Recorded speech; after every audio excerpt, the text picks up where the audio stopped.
I call the member for Maitland. Thank you, Mr Temporary Speaker.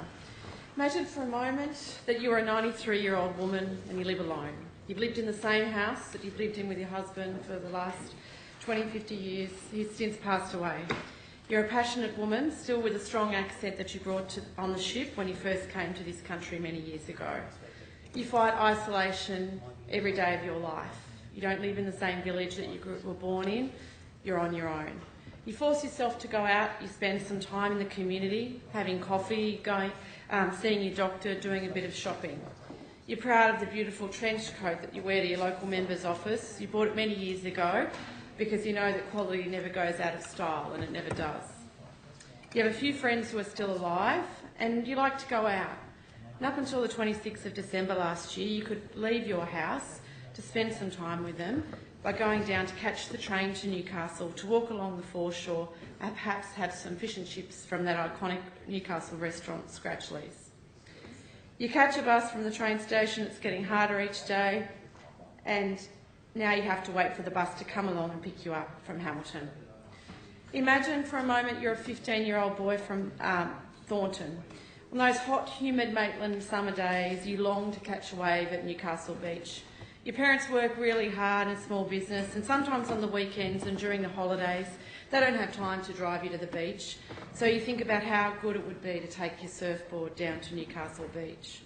But now your surfboard's not always allowed on that bus that you have to that you have to catch from Hamilton, or your bike. So you stop going because it's awkward getting caught in the middle of Hamilton with a surfboard and a bike. You can't take that on the bus. Imagine for a moment you're married, you live in Talara, you and your partner are both lucky enough to still, under this government, have a job. You work in the mines. At the end of a long week, you both get some days off together. You used to go out on nights like this. You take a night off without the kids. You go down to the restaurants along the foreshore, maybe pizza at Blue Water or maybe Silk, perhaps listen to some live music at the brewery before things got a bit rough. Not wanting to drink and drive, of course. You used to catch the train back to Talara and then the short taxi ride to your house. Now you're scared of missing the connection, getting stuck in Hamilton and being stuck with a $100 taxi bill. I've been a passionate defender of public transport for over 16 years, and although I've never had a government bus contract, I have been generally to conferences on bus and public transport in our state and in our nation once or twice a year every year for the last 16 years. And most of those speakers at those conferences have reiterated the vital importance of public transport for socio-economic development and as a social determinant of health. Distinguished transport and sociology academics like Janet and John Stanley from Monash University and David Henscher from the Institute of Transport and Logistics in the University of Sydney have all been working on these issues. More recently, I spoke to the President of the Urban Development Institute of Australia, who was very surprised that a government would ever consider replacing a heavy rail line with light rail, particularly when they were going to go outside the corridor. To be clear, Labor started the revitalisation of Newcastle, with the law courts and the 5,000 to 6,000 university spaces being located just outside Civic Station. The new Museum of Newcastle is located at Civic Station, which is also known as Museum Station. The many restaurants on the foreshore are within a 5-minute walk of Civic Station. Order. And there's a major shopping and residential development slated for the area. The rail line into Newcastle is about giving people in my community the opportunity to connect with the major CBD in our region and then into Sydney.